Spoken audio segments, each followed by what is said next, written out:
필요해요. 사실 우리 사람들은요 아무 생각 없이 그냥 개천을 거닐기도 하거든요. 그쵸? 괜히 할 일 없이 그냥 이 시장바닥을 그냥 뭐 한번 걸어보기도 하고 그러잖아요. 소설 속에서는 절대로 그러면 안 됩니다. 저는 이제 소설 쓰는 이제 소설가잖아요. 그래서 소설을 또 가르치고 이랬어요. 대학에서 그랬는데 소설은요 절대로 그냥 그러면 안 돼요. 꼭 그럴 만한 이유가 있어야 돼요. 꼭 그럴 만한 이유가 있어야 되고요. 그리고 소설이라고 하는 것이 꾸며 쓴 이야기이기는 하지만 현실을 반영하고 또 현실을 모방해요. 그래서 우리 인간들의 삶을 자세히 알려면 소설을 읽어야 돼요. 자, 1950년 6월 25일 한국전쟁이 일어났다. 그래서 6.25 전쟁, 6.25 사변이 일어났다. 우리 그러잖아요. 역사는 그렇게 한 문장으로 딱 정리해서 말해주지만 사실 그 전쟁이 일어남으로 인해서 우리 사람들이, 우리 선생님들 전쟁 혹시 겪으신 분들은 아실 겁니다. 얼마나 삶이 피폐해지고, 그쵸? 이루 말할 수 없는 비상식적인 일들이 얼마나 많이 일어나는지, 그거에 대해서 역사는 뭐 부상당한 사람 몇 명, 뭐 얼마의 재산 피해가 났고 이런 정도는 말해줄 수 있겠죠. 그죠? 그리고 뭐 죽은 사람 얼마, 뭐 이런 정도 말해주지만 사실은 삶 속에서 얼마나 그 삶의 그 현장에서 고통을 겪으면서 살아갔는지라고 하는 것은 말해주지 않아요. 그거에 대해서 뭐 심한 참상이 일어났다 이런 정도로만 말한다면 말할까? 그죠? 문학은 그러한 세세한 것들을 다 이야기를 해주는 겁니다. 특히 소설은. 시는 그것을 응축하고 함축해가지고 압축된 형식으로 표현하는 게 시잖아요. 그죠? 근데 소설은 다 풀어냅니다. 다 풀어헤쳐요. 자세하게 묘사해요. 그래서 사실은 문학을 공부하는 사람들은 역사를 공부해야 되고 역사를 제대로 알려면 문학을 공부해야 돼요. 그리고 그것은 사람들의 삶과 관련된 것이기 때문에 생각과 관련된 것이기 때문에 철학을 공부해야 됩니다. 그래서 문사철 이게 인문학의 기본이잖아요. 문학, 역사, 철학 이것이 인문학의 기본이에요. 이게. 그래서 이 문학은 소설은 읽으실 만한 것입니다. 제 얘기를 그 얘기를 하려고 소설을 하도 안 읽어서 사람들이 소설을 요새 또 긴 거를 안 읽잖아요. 제가 이제 작년에 올해 장편소설 한 편을 이제 탈고를 했어요. 다 이제 써놓기는 한 5년 전에 썼고 계속 다듬고 그래서 이제 10월 달에 탈고를 했어요. 이제는 이제 더 이상 손볼 게 없다. 내 나름대로는 이제는 완성된 거야. 이 정도면 라고 해서 이제 끝내고 출판사에서 전화를 했어요. 그 출판사 사장님은 당신 평생에 제 책을 내준다고 하신 분이에요. 약속을 하셨어요. 책 내기 쉽지는 않아요. 뭐 POD로 내고 그러는 거는 쉬운데 그렇게 이제 출판사를 통해서 내는 건 쉽지 않아요. 이런 것도 그래서 쉽지 않아요. 돈도 많이 들어가요, 다. 그런데 출판사 사장님한테 이만저만 책을 이제 하나를 장편 소설을 냈다, 이제 탈고를 했다라고 했더니 네 교수님 제가 내드려야죠 라고 하면서 그런데 책을 안 읽어요. 사람들이 책을 안 읽는다는 거예요. 그래도 어쨌든 내주기로 했는데 그래서 제가 너무 미안하잖아요. 책이 안 팔리면 안 되니까. 제가 뭐 그 차에 싣고 다니면서 일일이 뭐 그리고 그 공짜로 주면 안 돼요. 책은 공짜로 어디 누가 작가가 책 냈다 그러면 공짜로 받을 생각은 하지 마세요. 왜냐하면 그게 노력과 경비와 이런 게 너무 많이 들어간 거거든요. 아니 저기 뭐야 그 밥집을 누가 내 친구가 냈다고 그러면은 가서 밥 사 먹잖아요. 돈 내고 사 먹잖아. 그냥 먹고 옵니까? 그냥 먹고 잘 먹었어? 그리고 오나? 그건 아니잖아. 그죠? 그 밥값을 내고 그리고 누구 데리고 가서 사 먹고 막 그러잖아요. 근데 책은 이상하게 공짜로 받으려고 그래 사람들이. 근데 그 문화가 조금 바뀌어가고 있더라고. 우리 이제 시민의식이 높아지고 있는 것 같아요. 문화의식이 높아지고. 분명히 우리 문화원 식구들은 안 그럴 테지만. 그리고 몇 번 사가지고 친구도 주고 말이야. 좀 그래야지. 그죠? 어쨌든. 그렇게 이제 장편소설 이런 건 잘 안 읽는다 그러더라고요. 그런데 그 소설 속에서의 인물들이 그럼에도 불구하고 그 소설 속의 인물들이 행동하고 거기에서 사건을 또 일으키고 진행하고 이러한 것들을 통해서 삶의 어떤 진실 그것을 드러내는 게 소설이에요. 그래서 소설을 읽어야 됩니다. 소설을 읽어야 된다 그러니까 그거 뭐 소설은 보면 좀 불편하던데 이렇게 생각하시는 분 계세요. 또 연세가 좀 들으실수록 소설 안 읽으시려고 그래요. 그 이유는 소설은 불편한 진실을 이야기하고 있기 때문에 그래요. 불편한 진실. 놀랐죠? 불편한 진실. 그래서 어떤 사람은 소설을 한마디로 말하면 뭐라고 할 수 있느냐라고 했을 때 이렇게 얘기합니다. 세상에서 가장 불의한 방식으로 의롭지 않은 방식이야. 왜? 꾸몄으니까. 거짓말 이야기니까. 불의한 방식으로 삶의 진실을 드러내는 게 소설이다. 굉장히 마지막 부분에 삶의 진실을 드러낸다라고 하는 그 부분이 굉장히 의미심장하지 않아요? 지금 진실이라고 하는 거는 여기서 말하는 진실은 사실이 아니에요. 사실이 아니고 참되다고 하는 것, 아름답다고 하는 것, 선하다고 하는 것, 그게 진실인 거예요. 사실은 진선미가 그래서 다 똑같은 얘기예요. 착한 것이나 진실한 것이나 아름다운 것이나 다 같은 얘기예요. 그죠? 아름다운 게 진실한 거고 진실한 게 아름답고 그게 착한 거지 뭐 다른 거겠습니까? 그죠? 단지 그렇게 나눌 뿐이지. 그래서 소설은 불편합니다. 읽으면. 이문열의 변경이나 제가 여기에서 다룬 윤은길의 직선과 곡선, 엄동, 이런 모든 조세희의 난장이가 쏘아 올린 작은 공 이런 모든 소설들이 불편해요. 행복한 것으로 마무리되는 일이 별로 없어요. 왜 행복하게 해피엔딩으로 소설이 끝나지 않을까? 그거는 독자의 몫으로 남겨주기 때문에 그래요. 독자의 몫으로 남겨주는 겁니다. 그거는. 그리고는 작가가 현실을 바라보면서 이 현실을 바라볼 때는 자기가 인식하고 있는 자기의 어떤 배경 지식들 또는 자기가 살아온 환경, 그 사람의 사상, 그 사람의 작가의 어떤 가치관 이런 것들이 작품 속에 투영되어서 표현됩니다. 그래서 작품을 읽으면 이 작가는 이 부분에 대해서 이렇게 생각하는구나. 이 작가는 이 공간을 이렇게 인식하는 사람들의 모습을 그리고 있구나 라고 하는 것을 볼 수 있거든요. 자, 우리 정 선생님, 성남이 어떤 곳이라고 생각하세요? 선생님 여기서 이제 오래 사셨죠, 그죠? 25년 사셨어요. 어떤 곳이라고 생각하세요?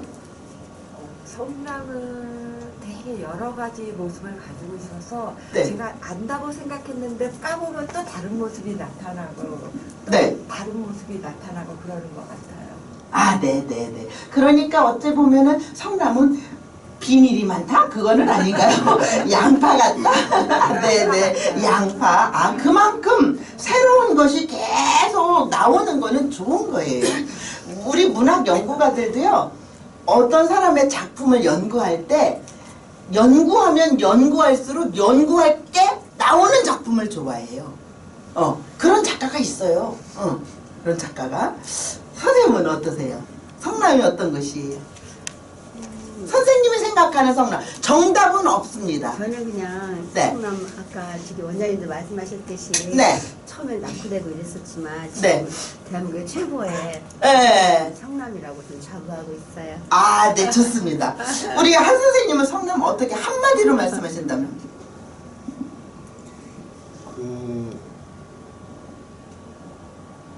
한마디로 하면 뭐 이렇게 멋있게 말씀하시려고 그래.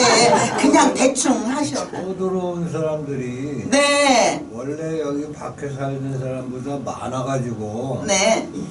그것이 이제 융화되는데 네. 시간이 굉장히 많이 걸리는 그런 곳이라고 생각해요. 아, 네, 좋습니다. 선생님은 또 원주민이시니까 이제 그럼 저도 떠들어온 사람 들어온 사람에 속하는데 네, 선생님 어떻게 네, 조선 팔도 사람들 네, 다 모인 것. 뭐야 뻘병이들 모인 곳이 성남이에요. 아, 네, 네. 선생님은 어떠신가요? 비슷한 것 같은데요. 네, 이렇게 보면 대한민국 사람들이 총체적으로 다 모여서 네. 이렇게 자꾸 겹겹이 쌓여가지고 우리는 성남을 만들었다 이렇게. 아, 네. 성남을 또 어떤 곳으로 나는 성남을 이런 곳이라고 봐 이렇게 보시는 선생님들. 저기 이화연 선생님 기자님이시니까 다양한 사람들도 많이 만나셨을 텐데 선생님 어떻게 보십니까 성남? 많은 사람들이 모여서 변화하는 성남. 변화하는 성남? 네.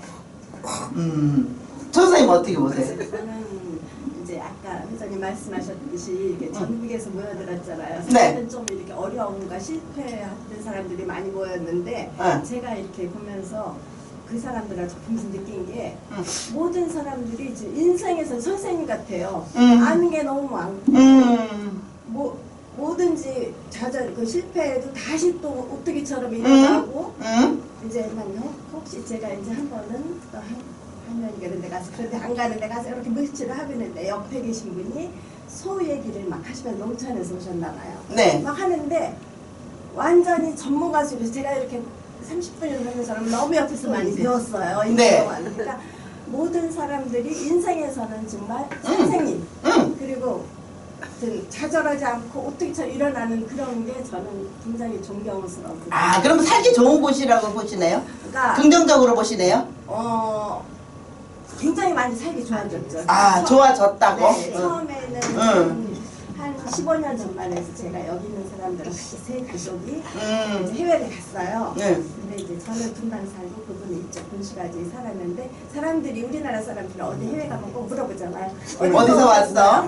근데 그 사람이 왜 그러는지 너무너무 몰라. 좋은 그러니까 굉장히 착하고 아주 그냥 뭐든지 진실한 사람 말래 분당에서 왔어요. 깜짝 놀랐어요 저는.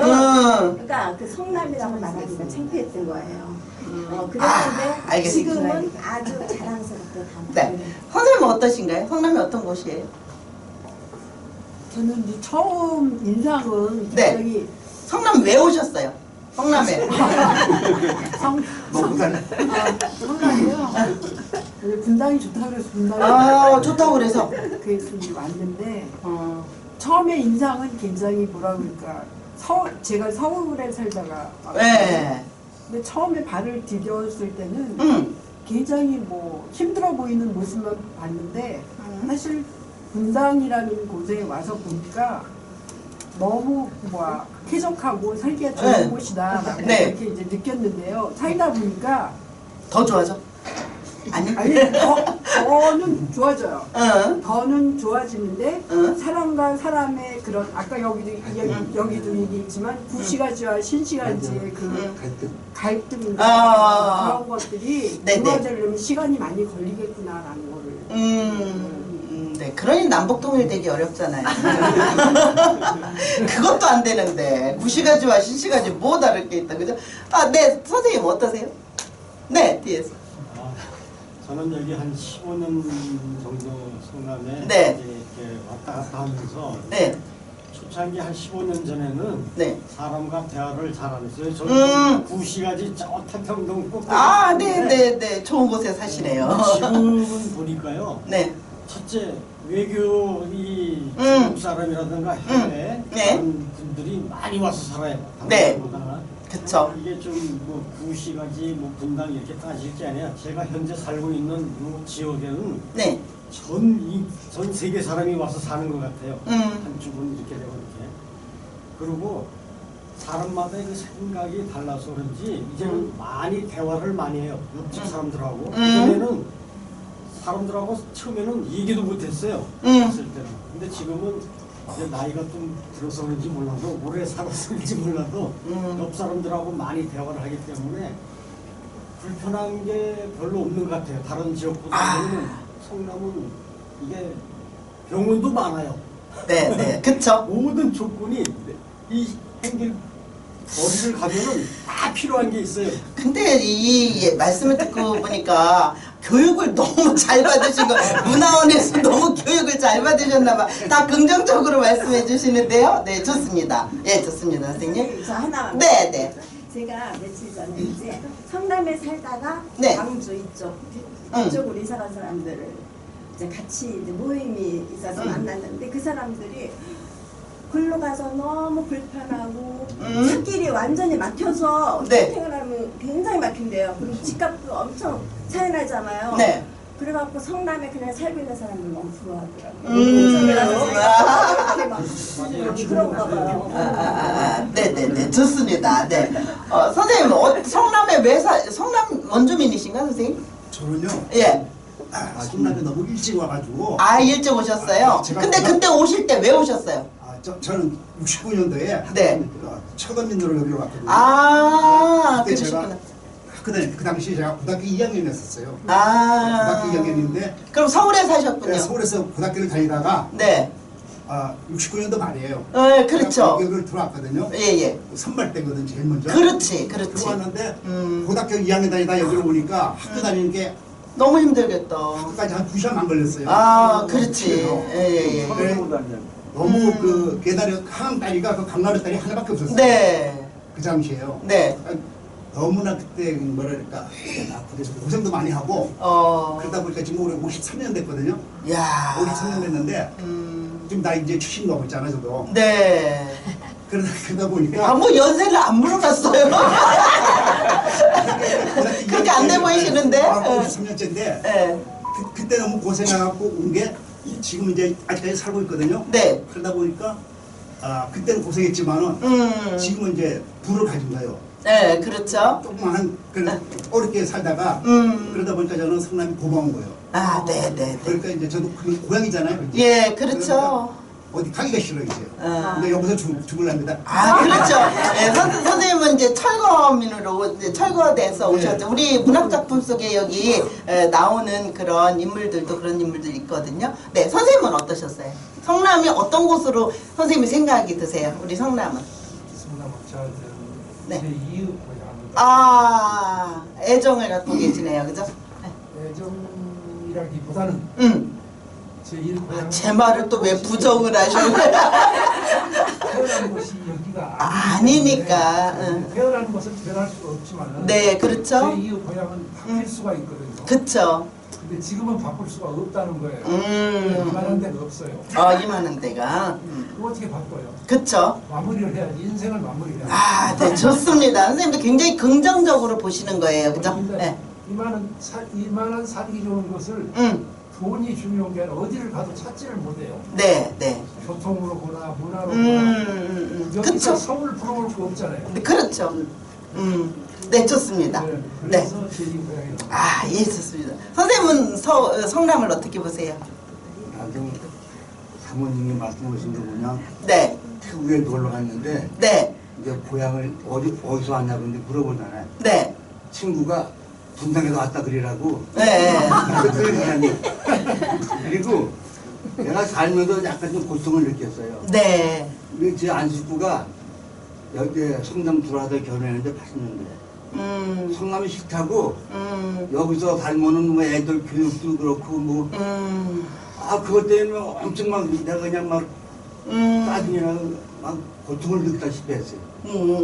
근데 이제 지금 와가지고 또 애들도 다 뭐 서울에 있는 대학 다 나오고 둘 다. 나 딸만 네. 둘인데. 네. 그러니까 지금 애들도 잘 풀리고 그러는데 지금 도 그런 소리를 안 하는데 지금도 그런 소리 하시면 안 되지.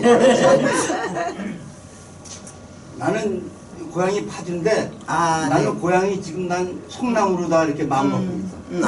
네. 어찌 말하면 성남이 좋은 거요. 네, 네, 네. 좋습니다. 네. 네, 선생님은 어떻게? 예. 저는 성남 살다 보니까는 네. 굉장히 다양한 곳이다. 그러니까 도시가 갖고 있는 빛과 그림자를 여기서 다 가지고 있는 것 같아요. 너무 멋있게 말씀하셨다. 그런 요소 때문에 서로 반목하고 갈등하고 뭐 조화되고 이런 과정에서 성남이 상당히 좀 발전하고 또 애정도 가질 수 있지 않나. 아, 좋습니다. 긍정적으로 보시고. 뒤에 선생님은 어떻게 보세요? 저는 제 시각이 아니라 네. 그 지지난주에 예련을 갔다 왔는데 아, 네. 27명이 한 팀이었어요. 네. 근데 어디서 왔냐 물어보는데 아 성남에서 왔다 그랬잖아. 아 이재명 대장동 좀 괜찮았습니다. 네, 좋습니다. 아, 뭐, 여기 선생님들 여쭤봤는데 안 여쭤보면 안 되잖아요. 그죠? 왜냐하면 우리가 오늘 수업이 소설 속의 인물들이 성남을 어떻게 보느냐라고 하는 것을 공부할 거거든요. 그러니까 우리 지금 살고 계신 선생님들이 또 성남을 어떻게 바라보고 있는지 보는 거는 좋은 일인 것 같아서 제가 여쭤봅니다. 선생님, 어떻게 보십니까, 성남? 책으로 앞서가는 도시, 부자 도시, 긍정적이시네, 그죠? 네네, 좋습니다. 선생님은 성남에 언제 오셨어요? 아, 지방방송은? 네. 저는 저기 판교에서 그럼 늦게 판교에서 사셨어요? 네. 아예? 뭐 성남이라고 특별한 의미를 제가 부여하기보다는 그냥 우리 삶의 그냥 현장으로 그냥 생각되지 크게 생각을 못 해봤습니다. 아, 네네, 좋습니다. 우리나라가 발전하는 거하고 똑같이 성남도 과거에 성남은 부정적인 이런 그런 인식이 많았지만 뭐 긍정적으로 특히 테크노밸리 이런 데는 아주 최첨단에 우리 뭐 그쵸? 네네 뭐 그런 거 이상도 그렇게 아주 그래서 양가 감정이 많습니다. 성남 사람들 양가적 감정을 성남 사람들이 뭐라노 과거에 그 가졌던 부정적인 의식과 최첨단 의식과 공존하는 대단히 이게 교환하는 말할 수 없이 네. 저도 모르겠습니다. 큰 건 삶의 현장일 뿐이니까 다 말씀하시니까 그런 거. 네, 좋습니다. 선생님, 아니, 좋아요. 좋은 말씀 해주셨어요. 양가적 감정을 갖고 있는, 여기 작품 속에서도 이제 그런 인물들이 나오거든요. 선생님은 어떻게 보셨습니까? 네, 성남시는 제가 좀 14년 되더라 지금까지 살고 있는데 뭐 문화, 교육, 경제 모든 면에서 좀 탁월하다고 생각해요.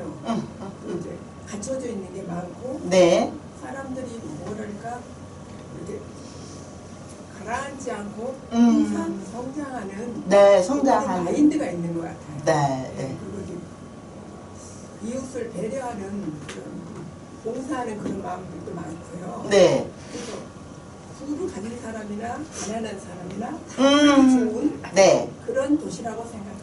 아우, 좋은 말씀이십니다. 네. 마지막으로 우리 이화연 선생님 옆에 앉으신 선생님. 네. 행복하고 살기 좋은 성남 같습니다. 야, 마지막을 아주 장식을 잘 해주셨네. 우리 박수 한번 쳐드릴까요? 모든 선생님들께. 아, 네. 그럼 저한테도 물어보세요. 저 성남 어떻게 생각하냐고. 성남 왜 왔냐고. 왜 오셨어요? 저는요, 1982년도에 성남에 왔습니다. 그러니까 굉장히 일찍 온 거죠. 그 당시만 하더라도 성남은 굉장히 열악한 그런 곳이었어요. 근데 저는 그런 곳인지 저런 곳인지도 전혀 모르고 성남을 왔어요. 왜 그러냐 하면은 제가 성남에 대해서 알고 있는 지식은 딱 한 가지였어요. 위성도시고 소비도시다. 서울의 위성도시이고 소비도시다. 이거는 중학교 3학년 사회교과서에서 배웠던 거예요. 중학교 때 배웠던 그 지식 하나만 가지고 있었어요. 저 선생님 80년도에 결혼하셨다 그랬잖아요. 네, 저도 그때 했어요. 저도 그때 결혼했어요. 80년도에. 그래가지고 82년도에 그때 저는 이제 시댁이 2000이었는데요. 이거 그냥 뭐 어쨌든 우리 남편이 일절 뭘 안 하는 거예요. 그래서 이래가지고 어떻게 애는 또 하나 낳고 하나는 가졌는데 그래서 야 이건 뭐 이래가지고 어찌 이거를 살 것인가 평생을 안 되겠다. 그래가지고 제가 팸을 팔아가지고 뭐 얘기 안 했어요. 남편한테. 얘기해봐야 못하게 할 거니까. 뱀을 팔으니까 그 당시에 50만 원이었거든요. 반지 목걸이, 반지 목걸이, 팔찌는 없었으니까 2가지 팔아가지고 무조건 올라왔어요, 성남으로. 그거 한 거 아직. 위성도시이고 소비도시다. 나는 성남에 가서 살 거야. 라고. 그리고 한 가지 또 있다면은, 우리 사촌, 그러니까 우리 남편의 사촌 누나가 수진이곡에 살았어요. 근데 애기 돌잔치에 와가지고 수진이곡에 산다는 거야. 아, 그러면 형님이 거기 사시니까 그래도 뭔가 좀 의지할 수는 있잖아요. 그죠? 사람이 살다 보면 뭐 그런 일도 있고. 그래서, 아, 난 성남으로 갈 거야. 그리고는 왔어요. 와가지고 바로 그날로 그냥 뭐 길에서 청소하는 미화원 아저씨한테 나는 여기 모란에서 내려가지고 바로 버스를 타고 2-1번을 탔어요. 그리고는 종점까지 가는 거예요. 종점까지 가니까 거기가 이제 지금 산성동이잖아요. 거기서 내렸어요. 내려서 길에서 청소하는 아저씨한테, 그 미화원 아저씨한테, 아, 나는 여기 성남에 살 생각으로 지금 여기 내렸다. 부동산 사무실을 좀 소개해달라. 이렇게 얘기했더니, 아, 그럴 거 없어요. 내가 아는 데 가게 나온 데가 있어요. 이러면서 거기로 안내해 주는 거예요. 그분의 친구가 하는 가게였어요. 방 하나, 조그만 거 하나 딸린 그런 가게였어요. 그리고 뭐 부엌도 없고 뭐 이런 집 있잖아요. 그게 그 당시에 300만 원이라는 거예요, 전세. 50만 원에 딱 계약하고 내려갔어요. 제가 그냥 계약하고, 배는 뭐 이제 그때가 5월달이니까 4월달이니까 5월 초였구나. 5월 초. 그래가지고 며칠 내로 여기를 올라온 거예요, 성남에를. 나머지 돈은 그거 그래도 제가 좀 신용이 있게 생기지 않았어요? 이 돈을 어떻게 마련해? 300만 원, 50만 원 했으니까 250만 원이고 물건을 인수받고 그러려면 300만 원 최소한 있어야 되잖아요. 이제 큰일 났어요. 집에 와서 얘기하니까 우리 남편은 사기당했다고 그러고 시어머님, 시아버님도 어떻게 그렇게 간 크게 그런 짓을 저지르냐고 그러고 그러시는 거예요. 그래서 이제 이 돈을 마련해야 되잖아요. 친정으로 갔죠. 가가지고 이제 엄마한테 이거를 어떻게 했으면 좋겠냐 그랬더니 나는 어머니도 가진 게 없으시죠. 시골에 그 돈이 큰 돈. 성남에서 그때 600만 원이면 집을 샀어요. 20평짜리. 지금 생각하면 집을 샀어야 돼, 근데. 근데 왜 그 가게를 하려고. 그러니까 그때 제 나이가 26살이에요. 생각해보면 엄청 어린 나이잖아요. 그러니까 어머니가 어디 가보자. 그래서 갔는데 거기가 우리 아버지의 이종사촌 동생네 집이에요. 아버지의 이종사촌은 뭐 본 적도 없는 집이야. 근데 갔는데 아주머니잖아요. 그 아주머니가 저를, 물론 제 결혼식 때 오시고 그런 분이긴 한데 아주머니가 두 말도 안 하고 그 자리에서 장롱을 쫙 열어요. 거기 돈이 가득 있는 거. 나는 그런 집을 처음 봤어요. 뭔 돈이 그렇게 많아? 거기서 탁탁탁 하더니 딱 300만 원을 주는 거예요. 그래가지고 와가지고 그 계약하고 한 달도 안 돼가지고 바로 그냥 이사 와가지고 살게 됐어요. 위성도시라는 거, 소비도시라는 거, 그거 하나만 알고 온 도시가 바로 성남이에요. 근데 와서 보니까 어땠는 줄 아세요? 밤마다 길에서 사람들이 싸우는 거예요. 밤마다 길에서 싸워요. 칼부림 나고 뭐 얼마나 뭐 더군다나 저기 산성동이잖아요. 거기 창곡동이라고 불렀었어요, 그 당시에. 근데 이거는 도대체 애를 낳아서 여기서 어떻게 교육을 시키냐. 이건 할 수가 없다. 1년만 기한만 차면은 나는 가야지 라고 생각을 했어요. 그리고 길에서 사람들이 계속 낮이고 그 여름이고 가을이고 계절도 없어. 우리 시골에서는 윷놀이를 하더라도 대보름만 지나면 안 했어요. 대보름까지는 놀지만 대보름이 지나면 그 다음부터는 봄 준비하잖아요. 거름 피고 씨뿌리 준비하고 다 그러잖아요. 근데 여기는 보름이 뭐야? 여름에도 길에서 윷놀이를 하고 화투를 치고 그런단 말이죠. 막걸리 먹고. 그래서 이거는 진짜 안 되겠다 이렇게 생각했는데 그게요, 살다 보니까 그런 것도 자꾸 이해가 되고 뭐가 되고 그러면서 애들 낳아서 유치원 가고 그리고 학교 가고 우리 애들이 다 여기 성남여고 서고 거기 나왔어요. 영성여중하고 지금 이제 다 창성 뭐 학교로 다 이제 통합이 됐잖아요. 창곡중학교 나오고 그랬거든요. 근데 걔네들도 뭐 서울로 학교는 갔습니다만 어쨌든 그렇게 그 처음에는 굉장히 열악한 공간이었어요. 그리고 저도 양가적 감정을 가졌었어요. 여기에 남아서 어쨌든 여기는 아직은 발전할 도시이기 때문에 여기서 뿌리를 내려야지 라고 하는 생각과, 하나는 아이들 교육상 안 좋으니까 나가야 되겠다라고 하는 생각을 했어요. 그러면서 90년대 초에 제가 이제 취미로 등산을 좋아해가지고 등산을 다녔는데, 산에 가면 꼭 물어요. 산 꼭대기에서 사람들이 어디서 왔어요? 이렇게 물어요. 그래서 저는 내 성남에서 왔어요. 그러면 뭐 이러는 거예요. 근데 같이 갔던 저기 선배가 이제 우리 성남이라고 그러지 말고 동네 언니인데 성남이라고 그러지 말고 분당이라고 하자고 그렇게 얘기. 아니 우리는 성남이지. 그리고 분당은 성남에 속한 도시 구잖아. 그러니까 그냥 성남이라고 그러지 왜 그리고 우리는 성남이 분당이 아니잖아. 엄밀하게 따지면 우리는 수정구에 살잖아. 이렇게 이제 얘기를 했거든요. 따지지 마. 그냥 따지지 말고 분당이라고 해. 막 이러면서 웃고 그랬었거든요. 근데 지금은 어디를 가더라도 그렇게 산 게 제가 성남에서 31년을 살았어요. 저는 솔직히 지금 세곡동에 살고 있거든요. 세곡동이 성남인 줄 알았어요, 저는. 예전엔 다 성남이죠. 광주 대단지였었잖아요. 그죠? 근데 그쪽에 아파트를 분양받아서 이제 덜컥 당첨이 돼가지고 이제 글리 가게 됐죠. 그러나 맨날 밥만 먹으면 어디 와서 살아요? 성남에 와서 살아요. 밥 먹고 나면 잠만 자고 여기로 오는 거예요. 다 친구들, 학교도 제가 가천대학교에서 공부를 해서 학위도 거기서 받았고, 가천대학교에서 23년 근무했어요. 23년. 그러니까 뭐 눈만 뜨면 성남으로 나오는 거죠. 그죠?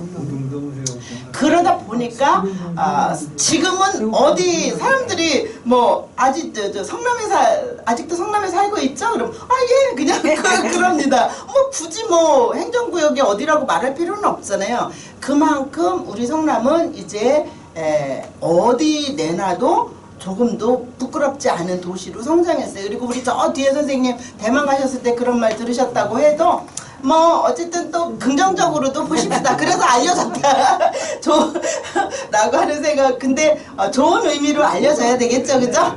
네, 그런 부분 좀 아쉽지만 어쨌든 네네네네. 그리고는 지금 제가 살던 여기 성남 산성동에서 10년 살고 신흥동에서 21년 살았거든요. 근데 산성동에서 거기 산성동도 재개발이 되었고요. 제가 살던 집은 그대로 있어요. 근데 거기까지더라고요. 거기는 안 되고. 그래서 저는 그게 또 다행이에요. 왜냐하면 나중에 가볼 수 있잖아요. 왜 내가 살았던 곳에를 가보는 것도 굉장히 또 그 의미가 남다르잖아요. 그죠? 그리고 그 당시에 지금 신흥주공 아파트 있잖아요. 지금 이름도 바뀌었는데 어렵게, 그죠?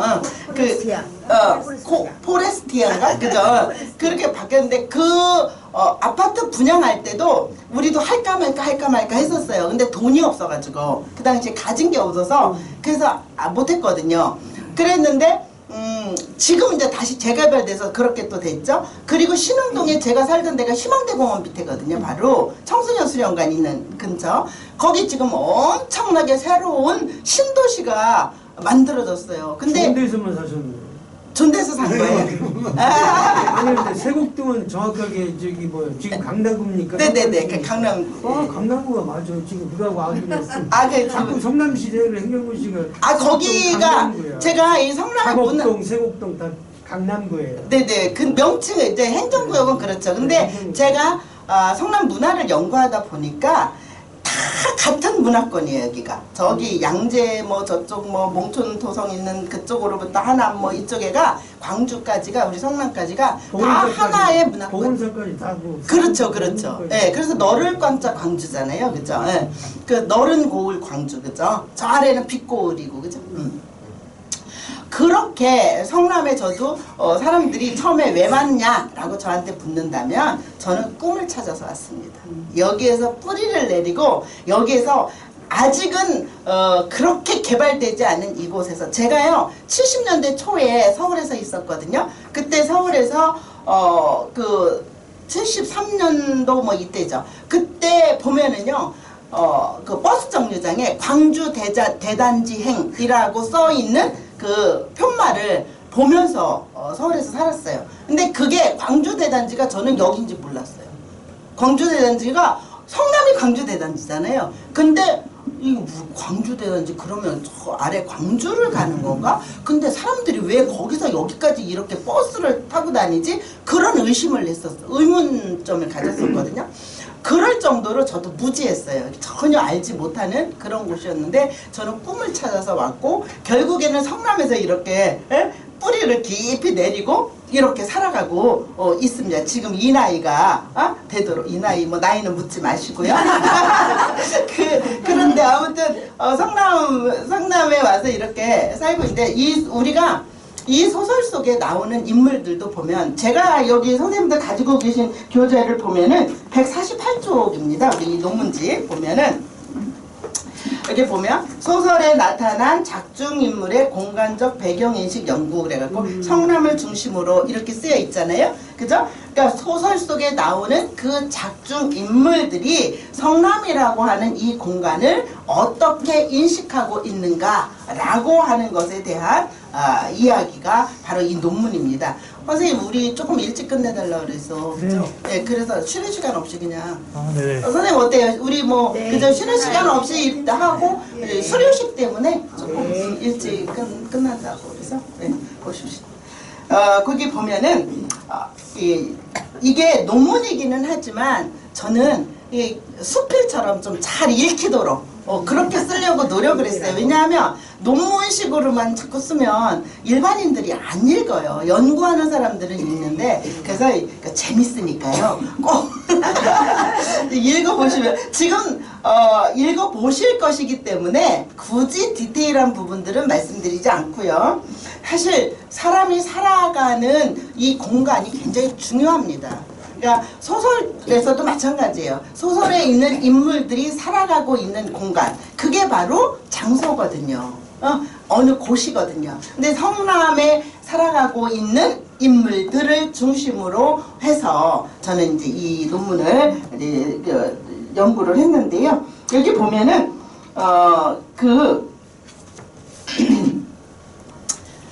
소설 속에서의 배경이라고 얘기할 때 소설은 크게 이야기를 한다면 소설의 3요소를 얘기를 할 때는 주제, 문체, 구성 이렇게 얘기를 해요. 근데 그 구성의 3요소는 인물, 사건, 배경이에요. 인물이 있어야 되고 그 인물이 인물에게 생기는 일, 즉 사건이 있어야 하고 그리고 중요한 게 어느 곳에서 어느 때 일어나는 일이냐. 배경은 시간적 배경이 있고 그리고 공간적 배경이 있어요. 그래서 시간적 배경은 때를 말하는 것이고요. 여기 보면 때가 거의 70년대입니다. 이 소설 속에 제가 이 논문에서 연구한 그런 공간적 배경으로서는 60년대 후반부터 해가지고 70년대 초중반까지 그렇게 일어났던 일들을 여기에서 이야기를 하고 있어요. 그리고 그 공간적 배경은 물론 지금까지 말씀드린 성남이고요.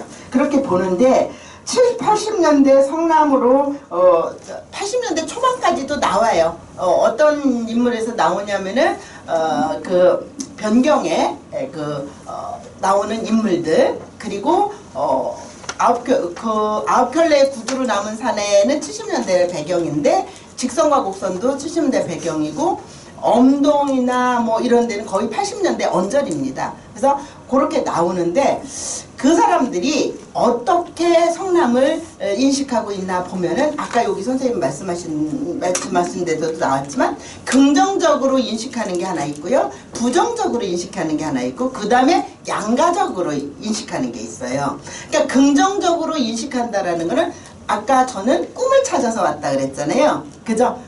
꿈을 이루기 위해서 근데 정말 성남에 와서 저는 꿈을 이루었거든요. 그러니까 그렇게 그런 것은 다 긍정적인 거고요. 그리고 부정적으로 성남에 살면서도 부정적으로 성남을 인식하는 인물들도 나옵니다.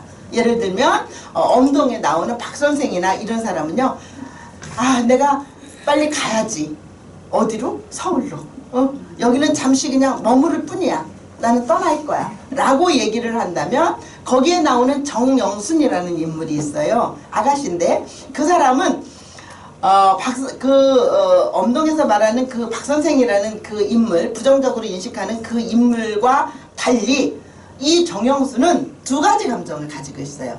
우리 성남이 여기 소설 속에서도 직접 나오거든요. 우리 성남이 이래봬도 이대엽 씨 같은 유명한 사람도 사는 곳이야 라고 하는 얘기가 소설에 나오거든요.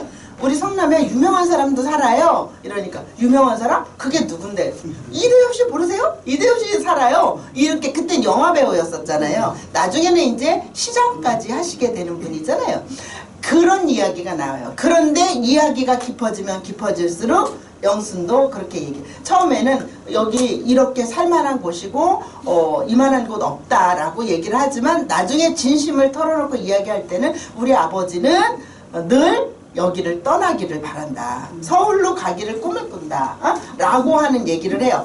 그러면서 역시 사람은 서울에서 살아야 한다. 이런 얘기도 합니다. 이 영순이. 그러니까 정영순 같은 인물은 양가적 감정을 가진 사람이에요. 어떤 때는 이렇게도 살고 싶고 여기에 눌러 살고 싶기도 하고 한편으로는 나가 살고 싶기도 하고 그러거든요. 긍정적 인물 중에서 그 변경에 나오는 그 명훈이라는 인물이 있어요. 이 명훈도 사실은 성남에 그 꿈을 찾아서 온 거예요. 물론 이 사람이 먼저 온 거는 아니에요. 그의 어머니와 아내가 먼저 성남에 들어오게 됩니다. 그야말로 조그만 20평짜리 그 땅을 사가지고 이제 들어오게 돼요. 그래서 여기에다가 블록으로 집을 짓고 그러면서 이제 살게 되고 조금 더 이제 넓은 집을 꿈꾸고 이렇게 살게 되거든요. 명훈은 아버지가 월북한 사람이에요. 그래서 어떻게 보면은 이문열 작가의 아버지가 이제 그러시잖아요. 그래서 이문열 작가가 어떤 면에서는 명확하게 당신의 어떤 이념을 드러내지를 좀 못했어요. 그거는 저는 이해해요. 그럴 수밖에 없잖아요. 그죠? 그래서 제가 볼 때는 자전적 요소가 들어있는 부분이 아닌가 이런 생각이 들거든요. 그래서 그 명훈이라는 인물이 굉장히 똑똑한 인물인데 그리고 그 돌레골이라고 하는 고향 근처의 그 마을에 이상촌을 건설하려고 노력도 하고 막 이랬던 인물이에요. 그러나 결국은 그런 거 다 실패합니다. 그리고는 어머니와 아내가 먼저 온 성남으로 오게 돼요. 와서 자기도 그렇게 뭔가를 해야 되겠다. 그리고 이상촌을 건설하는데 나도 일익을 담당해야겠다. 내 꿈을 심어야 되겠다. 라고 해서 왔는데 여기에서도 보면은 그 광주 대단지 사건 우리 그거를 시민 항쟁으로 할 것이냐, 시민 운동으로 할 것이냐, 이거 가지고 우리 지금 계속 고심하고 있거든요. 그 명칭을 어떻게 해야 될지. 근데 바로 이제 거기에 또 이제 자기도 알게 모르게 이제 자기도 모르는 새에 자기도 거기 깊이 관여하는 사람이 되게 돼요. 그렇지만 그거는 현실적으로 또 어려운 어떤 문제에 또 봉착하게 되고 이러면서 결국은 성남을 떠나게 돼요. 부정적으로 이제 또 인식을 하게 돼요. 양가적 감정을 가진 사람이 명훈이라는 또 인물이에요. 그런 인물들도 사실 우리 선생님들은 지금까지 여기 말씀하신 선생님들이 대부분 다 우리 성남을 굉장히 긍정적으로 인식하고 계셨잖아요. 그 부분이 저는 굉장히 뿌듯했어요. 이 성남에 사시면서 이렇게 긍정적으로 바라보고 또 우리가 발전하는 우리 성남시가 발전하는 모습을 지켜보시면서 이런 의식을 가지셨구나 라고 하는 굉장히 저는 이제 뿌듯한 마음이 들었거든요. 저도 그러니까요. 근데 사실은 모두 다 그럴 수는 없는 거잖아요. 그죠? 항상 우리는 흑백 논리로 보면 안 되잖아요. 다양성을 인정해야 되니까. 근데 소설 속에서도 그런 인물들이 그렇게 나옵니다. 명훈은 결국은 여기 정말 내가 떠날 수밖에 없다라고 하고는 사북으로 떠나거든요. 그래서 어느 날 그 사북의 그 탄광에서 거기에 죽음으로 발견되는 걸로 이제 그 이야기가 진행이 되거든요. 그런 인물이 있고요. 그리고 또 그 9켤레의 구두로 남은 사내 그거의 그 작품의 후속 작품이 되는 보석 작품이 되는 그 직선과 곡선이라는 작품이 있어요. 윤은길의 작품. 윤은길 선생이 아까도 누가 얘기를 하셨지만 윤은길 선생이 여기 성남에 사셨잖아요. 성남에 사시면서 여기 숭신여고 교사를 하셨던 분이에요. 그래서 거기 계시면서 성남을 그 작가가 정말 그 선생님이 계셨던 당시만 하더라도 우리 성남은 좀 열악한 공간이면은 틀림이 없었어요. 그죠? 그러다 보니까 소설 속에서도 이제 그렇게 조금 인식되는 게 나오기는 하는데 거기 직선과 곡선이라는 그 작품에 그 권기용이라는 인물이 그 사람이 아웃켤레의 구두로 남은 사내라는 작품의 주인공이에요. 그 사람이 결국에는 집을 나갔지만 후일담 소설이라고 보면 돼요. 아웃켤레의 구두로 남은 사내에서 그 권기용은 도둑으로 강도로 강도로 오 선생의 집에 칼을 들고 오지만 어설픈 강도였잖아요. 그래서 덜덜덜 떨면서 칼도 떨어뜨리고 막 그러잖아요. 그죠? 그랬을 때 그리고 집을 나가버립니다. 자기의 정체를 들켰으니까 집을 나갔는데 그래서 아웃켤레 구두만 남기고 나갔다라고 하잖아요. 근데 그 사람이 나중에 이제 그 돌아와가지고 이걸 다 구두 같은 거 다 태웁니다. 구두도 태우고 뭐 이러면서 그게 이제 후일담 소설에 나오거든요. 그게 바로 직선과 곡선이에요. 그리고는 집을 나가가지고 그 우리 지난번에 저 수정도서관에서 하는 수업에서 문학 성남으로 읽고 걷다라는 프로그램이 있었어요. 거기에서 바로 이제 문학 작품 속에 나오는 공간들 거기를 다 탐방한 거예요. 작품을 읽고 거기를 다 탐방을 했어요. 그래서 그 수진이곡의 그 밑에 그 경찰서 있잖아요. 수정경찰서에서 만나서 수진이곡의 쪽을 이렇게 해서 모란시장까지 걸어가는데 그 길이 모란시장까지 가는 그 태평동 골목 있잖아요. 그쪽 뒤쪽으로 골목, 이쪽 큰 대로변 쪽이 아니라 저쪽 그 탄천 쪽에 있는 그 골목 그쪽으로 해서 걸어가는데 거기가 바로 그 직선과 곡선에 나오는 그 작품의 배경들이에요. 거기를 거기에 나오는 양산도집이 바로 이쯤일 거야 막 이러면서 이렇게 걸어서 모란에서 저쪽 산이 지금은 이제 그쪽 개발돼 가지고 산자락은 그렇게 보이지는 않는데 그쪽에가 아마 그 작품 속의 공간일 거야 막 이러면서 얘기 나누면서 그쪽으로 걸어갔어요. 그러면서 모란시장 이쪽을 다 탐방하고 마침 그날이 모란 장날이었어요. 그래갖고 모란 장도 구경하고 거기 장터에서 이제 밥도 먹고 그러면서 그 인물이 권기용이 여기 어디쯤에서 국밥을 먹지 않았을까 막 이런 얘기를 나누면서 그렇게 하고 작품 이야기를 나눴고요. 그리고 이제 강전일당 묘소까지 사당으로 해서 묘소까지 해가지고 봉수대까지 다 그 다음 코스 2번 했거든요. 한 번은 그쪽하고 한 번은 강정일당의 문학을 읽고 문학 작품을 읽고 근데 마침 갔을 때 강정일당 묘소에 갔을 때 거기 보니까 내일이 생신이더라고요. 그러니까 생신 전날 우리가 간 거야. 그래서 생신상을 차려드리자 우리. 그래서 아무 준비도 알았으면 뭐라도 좀 갖고 왔을 텐데 그 술이라도 갖고 오고 그랬을 텐데 그게 없으니까 그랬더니 뭐 같이 갔던 선생님들이 뭐 하나씩 다 배낭에서 꺼내 놓으니까 뭐 과자, 사탕, 초콜릿, 뭐 그 귤, 차 해가지고 한 상이 차려진 거예요. 한 상이 그걸 가져다 놓고 거기서 우리 묵념하고 그리고는 강정일당의 시를 거기서 이제 성독을 했어요. 네, 그 아주 정일당 선생님께서 엄청 기뻐하셨을 것 같아요. 하늘에서 그죠? 그렇게 하고 그리고는 이제 우리 그 위에 묘소 지일당 그 시어머니 지일당의 묘소까지 올라갔다가 그러면서 내려오는 그런 코스로 그렇게 탐방을 했습니다. 그러면서 같이 갔던 선생님들이 우리 성남에 이렇게 훌륭한 인물들이 이렇게 계시고 우리 성남을 배경으로 이러한 문학 작품들이 탄생됐다라는 게 너무 놀랍다 막 이러면서 성남에 대한 자긍심을 더욱 많이 갖게 되었다라고 이야기를 했어요.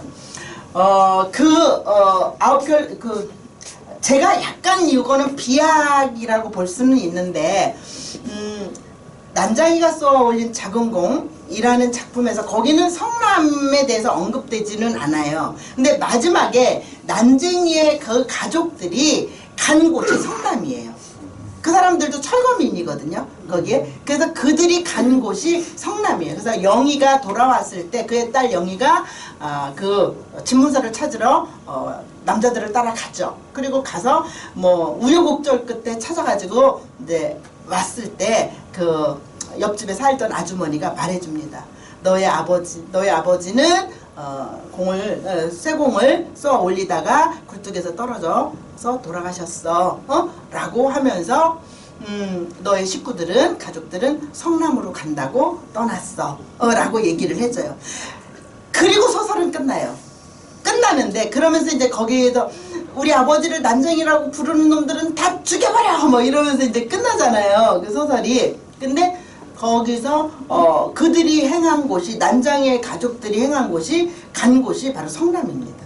물론 당시에 그 철거민들이 철거되신 분들 철거인들은 다 이쪽 성남으로 이제 그 딱지 하나씩 받아가지고 오게 되잖아요. 그렇기도 하지만 왜 안 올 수도 있잖아요. 그걸 팔고 다른 곳으로 갈 수도 있지 않아요? 인천으로 갈 수도 있고 뭐 부천으로 갈 수도 있고 그런데 왜 성남으로 왔을까? 저는 문학이라고 하는 건 정답이 없습니다. 문학은 연구자들이 거기에 어떤 증거를 대기만 하면 돼요.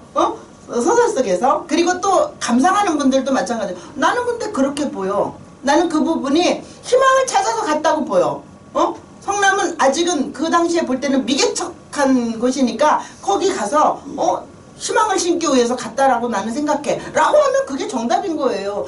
문학에 무슨 정답이 있겠습니까? 그저 각자 자기가 가지고 있는 배경 지식을 가지고 이해하고 그러면 되는 것이죠. 그죠?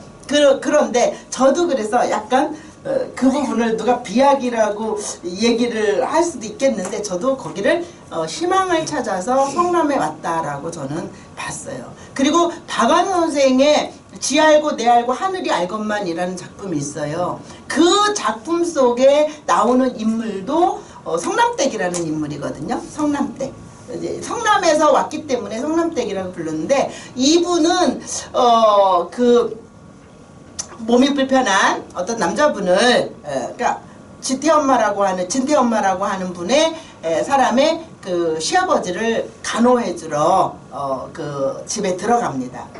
그런데 그 첫 번째 조건이 뭐였냐면은 13평짜리 아파트를 주기로 한 거예요. 시아버지가 돌아가시면 13평짜리 서울에 있는 아파트를 주겠다라고 해서 이제 가게 되거든요. 근데 그 사람은 모란시장에서 이제 장사를 하고 그랬던 분이에요.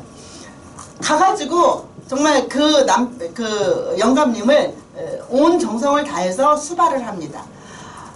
굉장히 건강한 의식을 가진 사람이에요. 이 여성은. 왜 그러냐면 13평짜리 아파트를 주는데 그걸 이제 아들에게 주려고 하죠. 그거를 나에게 줄 정도면은 내가 그만큼의 값은 해야 돼. 네, 라고 생각해서 그 영감님을 아주 지극정성으로 모십니다. 그러니까 이 집에서는 이 성남댁을 처음에는 성남댁 할머니, 성남댁 아주머니 어쩌다가 이제는 어머니 할머니까지 이제 호칭이 됐어요. 거의 계모처럼 이렇게 이제 대우를 했는데 막상 돌아가시고 나니까 영감님이 돌아가시거든요. 근데 이 영감님은 얼마나 고마워요. 자기 몸을 씻겨주고 먹을 걸 해주고 뭐 지극정성으로 보살펴주니까 그 며느리가 생활비를 주면 자꾸 돈을 못 쓰게 하는 거예요. 아껴 쓰게 하는 거예요. 그리고 남는 돈을 성남댁을 주는 거예요. 이거라도 여쭙겠다가 당신 가져가라고 그러면서 그렇게 이제 해줍니다. 그렇지만 이 성남댁은 아유 영감님이 잘 드셔야지 그래 건강해지셔야지 오래 사셔야지 라고 하는 마음으로 지극정성으로 돌봐줘요. 그렇지만 그렇게 오래 가지 못하고 한 뭐 3년인가 그 후에 이제 돌아가시게 돼요. 돌아가시자 그 시간부터 딱 달라지는 거예요. 식구들의 태도가 식구들의 태도가 완전히 달라져요. 그리고는 나타나지도 못하게 해요. 장례식장에 장례식장에 나타나지도 못하게 하고 그럴 때 성남댁은 그리고 그냥 방 하나에 그렇게 이제 갇혀가지고 있는데 아니 나가지도 못하고 배도 고프고 그 당시만 하더라도 그 작품의 배경이 70년대니까 장례식장이 뭐 저기 그 뭐 병원이나 이런 데가 아니고 집에서 장례를 치르는 거예요. 나타나지도 못하게요. 그러니까 사람들은 막 쑥덕쑥덕 떠들고 뭐 어쩌고저쩌고 그런 걸 다 들으면서 얼마나 마음에 갈등. 그래 그래도 내가 참아야지. 왜? 13평짜리 아파트가 있으니까. 결국에는 그냥 맨몸으로 쫓겨납니다. 그 집에서. 소설 속에서 보면. 근데 성남댁이 딱 그 영감님이 아껴 쓰라고 그래서 비축해준 그 돈 있잖아요. 그것만 딱 품에 안고 그리고는 성남을 향해서 막 그냥 걸어서 신나게 그까짓 거 없어도 돼 라고 하면서 내가 성남으로 가서 이제 성남에 가면 다시 또 모란시장에 가서 좌판을 펴고 장사를 하든 뭐 하든 먹고 살 수 있으니까. 그쵸? 제가 말을 좀 재밌게 잘하는 편인가요? 네. 학교에서도 우리 교수들이 그랬어요. 저한테 우리 최 교수님은 재밌다고. 그래서 제가 그랬어요. 나 할 일 없으면은 모란시장에 좌판 펴고 액세서리를 팔더라도 난 밥은 벌어먹고 살 수 있어. 이런 말을 했거든요. 그 성남댁도 거기 가서 하면 되니까 좌판 펴고 뭐라도 해서 먹고 살 수 있으니까 건강한 정신 아니에요? 그죠? 그러면서 그냥 엉덩이를 막 흔들면서 막 이제 성남을 향해서 가는 것으로 소설이 끝이 납니다. 여기에서 굉장히 아주 활동적인 그러한 여성으로서 그녀에게도 성남은 그렇게 꿈을 심고 희망을 심고 할 수 있는 뭐를 해서든지 먹고 살 수 있는 긍정적인 공간인 거예요. 그렇게 긍정적인 공간으로 인식하는 그런 인물들이 소설 속에 찾아보면 많이 나옵니다. 그런데 어떤 소설은요, 제가 그 소설은 누구 작가도 언급 안 하고요, 작품 제목도 언급하지는 않겠어요.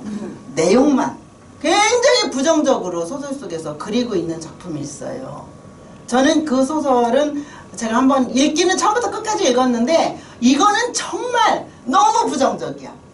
우리 성남을 완전히 무슨 춤바람 난 여성들만 있는 것처럼 남편들은 중동에 가서 돈 벌고 저쪽 종합시장 그쪽에 카바레 있고 그랬잖아요. 지금 예, 그쵸. 선생님 가셨나 보다. 아니 내가 거기 오픈 시켜준 사람이야. 아니 카메라가 딱 보고 오비 관광 열차도 있어. 부정적으로만 그렇게 꼭 그런 건 아니잖아요, 그죠? 춤출 수도 있고 그런 어떤 놀이공간일 수도 있잖아요, 그죠? 그런 거는 그런데 그거를 굉장히 부정적으로 그렸어요. 남편들은 그렇게 하는데 여자들은 시장 바구니 속에 옷, 화장품 넣어가지고 시장 가는 것처럼 해가지고 나가가지고 결국에 근데 저는 그 소설을 읽고 하나도 긍정적으로 그려져 있는 게 없습니다. 그 부분이 굉장히 불편했어요. 그런 사람만 있나? 그쵸? 마을 앞에 어디든지 제가요 전에 그 털실을 손뜨개 전문점도 했었어요. 예전 그러니까 결혼해갖고 바로 그 성남에 거기 살면서 손뜨개 전문점도 했거든요. 근데 그러다가 이제 제가 이제 공부를 더 하려고 할 때 이거를 이제 다 해결을 해야 되잖아요. 이걸 치워야 되잖아요. 그래가지고 제가요 우리 남편 하고 있는 가게 앞에 거기다가 털실을 탁 진열을 했어요. 그리고 거기서 막 팔았어요, 길에서. 그랬더니 우리 남편 창피하게 뭐하는 짓이냐고 그냥 여기다 놓고 팔면 팔고 아니면 버리면 되지. 제 생각은 그게 아니에요. 하나라도 그게 다 돈이잖아요. 그걸 왜 버려, 그죠? 누구에게 주든지 싸게 팔았어요, 거기서 막. 그랬더니 거의 반 이상이 다 팔렸어요. 그리고 남은 게 지금 한 두 뭉치 정도 우리 집에 아직도 있어요. 제가 그거를 뭐라도 이제 조끼라도 짜서 입으려고 그랬는데 그거 손댈 그 겨를이 없잖아요. 맨날 뭐가 이렇게 바빠가지고. 공작실이에요, 그게? 공작실이죠. 좋은 실이에요. 505. 나 저기 떠준 게 공작실이에요. 그랬는데 그리고는 바로 제가 이제 유치원을 이제 열게 돼가지고 그래서 이제 그만뒀죠. 그래서 그랬는데 어쨌든 그런 거 저는 하나 부끄럽지 않거든요. 내가 열심히 일해서 먹고 사는 거는 부끄러운 일이 아니잖아요. 그죠? 도둑질하고 남 속이고 사기치는 게 나쁜 거지. 무엇을 하면 어때? 그죠? 하나도 부끄러울 일이 없는 거죠. 그런데 여기 성납되게 태도가 나는 그런 내용은 나오지 않아요. 소설 속에서 내가 가서 모란시장에 가서 다시 또 좌판을 펴야지 이런 말은 나오지 않지만 그런 전적이 있는데 뭐 못하겠어요? 먹고 살 게 없으면 그거라도 하겠지. 그거라도가 아니라 자기가 잘할 수 있는 거 하면 돼. 우리는 앞으로 우리 자라나는 아이들에게 우리는요 이것저것 막 시킬 게 아니라 걔가 잘하는 것만 시키면 돼요. 재밌어하고 잘하고 그게 바로 경쟁력이에요. 근데 지금은 되지도 않는 애한테 의대 보내려고 계속 이과에 시키고 저과에 시키고 애 머리 터지잖아요. 그죠? 그렇게 하면은 안 되죠. 잘하는 것을 하게. 그러니까 저는 평생 이렇게 말로 벌어먹고 살잖아요. 네, 제가 선생님들 지루하실까봐 얘기했습니다. 그쵸? 내가 잘하는 거 누구라도 그죠? 그걸 하면 되는 것이죠. 아니, 소설 속에 최 박사님이 원래 그 간호대학 나오시지 않으셨어? 옛날에 그런 거 아니요.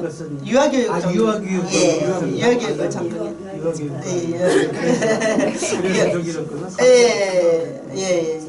거의 그쪽하고도 많이 맥이 봤죠. 그래가지고 소설 속에는 그렇게 긍정적인 공간으로 인식하는 인물들도 나오고 양가적인 그런 감정을 가진 사람들은 인식하는 게 나오고 그 다음에 부정적으로 보는 데에서는 우리 성남을 열악한 공간으로 보는 거예요. 열악한 공간. 근데 따지고 보면 70년대 선생님들 그렇게 열악하지 않은데 그렇게 별로 없지 않았어요? 다 열악했죠 뭐. 우리 다 가난하지 않았어요? 부잣집 친구가 있어요. 걔네 집 진짜 부자였거든요. 근데 오빠들만 다 학교 보내고 얘는 안 보냈어. 초등학교만 졸업했는데 오빠들은 다 고등학교, 중고등학교 나오고 그랬거든요. 걔한테 물어봤어요. 너네는 부자였잖아. 아니야 우리 가난했어. 50년도 후반도에 우리나라 GNP가 1인당 GNP가 80달러? 100달러가 안 됐어요. 가난했어요. 부자도 가난했어요. 그리고 부자들도 부자라고 내놓고 부자라는 거 표시를 안 했어요. 그죠? 부자들도 다 그쵸? 그렇게 살았는데 그 친구가 아니야 우리 가난해서 그러는 바람에 제가 막 웃었는데 그래서 야 그땐 다 가난했던 게 맞구나 라고 생각했어요. 소출이 많이 안 나왔으니까 벼도 그죠? 악기발이인가 뭐 이런 거 별로 안 나왔잖아요. 통일교인가 뭐 그게 나오면서부터는 그래도 밥 먹고 살지 않았어요. 그죠? 다 그랬죠. 그때 다 열악했어요. 하루에 한 끼 먹었어요. 저는요, 선생님, 저는 삼순 구식했어요. 열흘에 한 번 먹었어요. 열흘에 한 끼 먹었어요. 열흘에 한 끼요? 그치요? 그랬는데, 3일에 한 끼 먹었다는 겁니다. 그렇게 해가지고, 어쨌든, 이 성남을 열악한 공간으로 인식하는 그런 인물들이 나오고요. 그 다음에는 성남을 투기의 공간으로 인식하는 인물이 나와요. 그 인물이 바로 변경에 나오는 그 딸, 영인가 걔 이름이? 영인가 그래요. 근데 걔가 그 사람이 인식하는 공간이 바로 그렇습니다. 어떻게 술집으로 어디로 돌다가 결국에는 강남에 배추 장사하는 어떤 집에 아들을 사귀게 돼요. 그래서 그게 조금 자석해서 그래가지고 그 아들하고 이제 결혼을 해요. 근데 결혼할 때 그의 아버지가 굉장히 강남에 땅을 많이 가진 사람이거든요. 그 시아버지가 굉장히 반대를 해요. 그런데도 얼마나 절약하고 그 시아버지의 눈에 들게 하기 위해서 애를 써요, 언니가. 그래가지고 결국은 결혼을 승낙받아서 결혼을 해요. 그리고는 이제 자기들이 자본이 없어요. 근데 이 남편은 성실했는데 웬만큼 살게 되니까 이제 조금 뭐가 잘 되고 그러니까 또 딴짓을 하는 거예요. 그래서 이제 이 며느리가 자기 시아버지한테 돈을 빌립니다. 아버님 이래 가지고 이런 거 해가지고 제가 돈을 모으겠습니다. 해보겠습니다. 좀 투자해 주세요. 뭐 이래 가지고 시아버지가 그 지금까지 살아온 어떤 전적을 보니까 얘가 낫거든. 자기 아들보다는. 그러니까 허락을 합니다. 그리고는 그 아버지 시아버지에게 돈을 받아가지고 복덕방을 찾아가요. 그리고는 이 성남에 딱지를 사서 모으기 시작해요. 네. 얼마나 많이 사서 모으는지 몰라요. 뭐 이래가지고 그냥 뭐 굉장히 많은 그 재산을 이제 갖게 되거든요. 그러니까 그렇게 영희에게는 이 성남이 투기의 공간이야. 부동산을 투기할 수 있는 이런 공간으로밖에 인식을 안 해요. 그래서 무슨 짓을 하든지 간에 돈을 모아야 되겠다.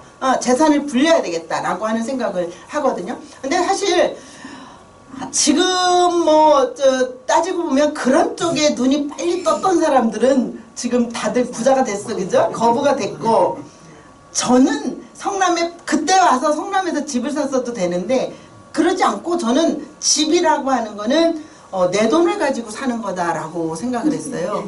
그래가지고 이제 돈을 열심히 모았어요. 어느 정도 모으다가 이제 집을 좀 사야 되겠다. 그리고는 이제 부동산에 가보면 집값이 2배가 올라 있는 거야.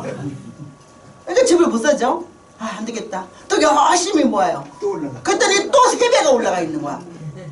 무슨 재주로 집을 사겠어요. 지금 그래서 이제 결국엔 그러면 나는 이제 집은 못 사고 임대주택에 들어가야 되겠구나. 임대주택을 분양받아가지고 거기 가서 그냥 살아야 되겠다. 저는 임대주택이고 뭐도 아무 상관이 없어요. 그건 뭐 사람 사는 집이지. 그게 뭐 집이 무슨 그렇잖아요. 제가 생각하는 이런 의식은 어찌 보면 굉장히 현대를 살아가는 자본주의 현대를 살아가는 사람들이 볼 때는 정말 답답한 의식인 거죠, 그죠? 근데 저하고 옆에 있던 사람도 똑같은 생각이에요, 그 사람도. 그러니까 집값이 그렇게 올라서 그럼 우리 못 사겠다.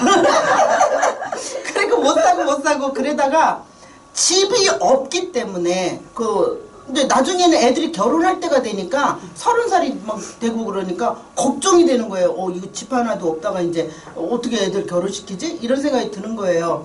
그래서 여기저기 그럼 어디 넣어봐야지. 그리고는 이제 판교도 넣고 어디도 넣고 근데 판교 떨어져 어디 떨어져 다 떨어지는 거야. 그리고는 이제 세곡동 거기 세곡동이 성남인 줄 알았다니까요. 거기다 딱 넣었어요. 그랬더니 그건 덜컥 된 거예요. 그래가지고 제가요 우리 진짜 거기 싸게 들어갔잖아요. 아시잖아요. 근데 거기 들어가가지고 다 계산을 하고 마지막 등기까지 다 마치고 났을 때 제 통장에 얼마 남았는지 아세요? 29,000원. 29,000원 남았어요. 빚은 하나도 없고. 예. 그래가지고 소파도 없고 식탁도 없어. 다 버렸으니까. 뭐 몇십 년을 쓴 걸 그거 어떡하겠어. 그랬는데 그 소파를 그거를 월부로나 뭐 카드로 살 생각을 못했어요. 저는 왜 그렇게 멍청한지 몰라. 그래가지고 월급 나올 때까지 기다렸어요. 한 달 동안 소파 없이 그냥 바닥에 앉고 바닥에서 신문 펴놓고 밥 먹고 그러다가 한 달 지나서 월급 받아가지고 이제 그거를 샀습니다. 이제 그런 식으로 살았단 말이죠. 그러니까 이런 의식을 가진 사람들만 있다면 사실은 저를 답답하다고 여기실 선생님들도 여기 계실 테지만 우리 선배가 그래요. 동생은 그 좋은 머리로 공부를 하지 말고 부동산 투기를 했으면 부동산에 눈을 떴으면 정말 거부가 됐을 텐데. 생리에 맞잖아요. 안 맞아요, 선생님. 저 같은 마찬가지나. 이걸 이제 저한테 발명만 하니까 오로지 모든 것을 다 그쵸? 조화가 이루어져가지고 편리하게 다 살 수 있는 요것만 생각하거든. 그런데 머리가 하나란 말이에요. 아는 거하고 행동 의사결정하는 거하고 어떤 면에서 별개인지도 몰라 정말. 그쵸? 아는 거하고 행위에서 실천을 아는 사람은 맞아요. 아는 사람은 맞아요. 어쨌든 여기서 참 중요한 것이요. 생각한다는 거예요. 왜냐면 할아버지 하나란 말입니다. 나는 간다 그러면 나자 내자 간다 가자 생각하면 하는 거 아니거든. 습관이지. 맞아요. 그러니까 거기서 깜빡해가지고 내가 이제 좋아하고 또 평소에 습관화되어 있는 쪽 방향 그대로 가기 때문에 다른 쪽은 전혀 안 보였죠. 전혀 안 보이고 그래서 저는 투기의 공간이라고 인식하지 못했기 때문에 그랬는데 이 작품 속에서는 병경의 그 작품 속에서는 이곳을 성남을 투기의 공간으로 바라본 인물, 그 여동생이 나옵니다. 뭐 어떤 것이 옳고 그른지는 각자 뭐 사람들마다 다양하니까 다르겠지만 뭐 저는 뭐 그냥 이대로 산 것에 대해서 별로 후회는 없습니다만은 어쨌든 이렇게 소설 속에는 긍정적 인물, 긍정적으로 성남을 바라보는 인물들, 부정적으로 바라보는 인물들, 양가적으로 바라보는 인물들 이렇게 나오는 것을 볼 수가 있었습니다. 우리 선생님들은 대부분 긍정적으로 우리 성남이라고 하는 공간을 바라보시고 지금까지 살아오신 것 같아서 굉장히 저는 속으로 흐뭇합니다. 저 역시 그렇게 생각하고 있기 때문이에요. 자, 이제 마무리할 시간인데요. 앞으로 우리 성남은 더욱더 발전하고 긍정적인 방향으로 나아갈 겁니다. 선생님들의 이런 긍정적인 의식들, 이런 것들을 통해서 우리 성남은 분명히 더 바람직한 쪽으로 나아가리라 봅니다. 소설에서 이렇게 불편한 진실을 드러내는 이유가 뭐냐 하면 바로 바람직한 방향으로 나아가게 하기 위해서입니다. 소설은 그래서 의미가 있어요. 소설이 꾸며 쓰는 거지만 결국은 바라보는 이상이 바로 바람직한 또 건전한 그러한 사회를 꿈꾸고 있기 때문에 그래서 사회의 병폐적인 모습들을 드러내서 그것을 교정하는 데 목적이 있는 것이 바로 소설입니다. 오늘 소설 속에 나오고 있는 인물들이 우리 성남을 어떻게 인식하는가라고 하는 것에 대해서 우리 한번 생각해 봤습니다. 그것도 중요하지만 우리가 인식하는 성남이 더 중요합니다. 그렇죠? 선생님들의 그런 긍정적인 마인드 영원히 지속되기를 바라시고요. 오늘 강의 이거로 마치겠습니다. 감사합니다.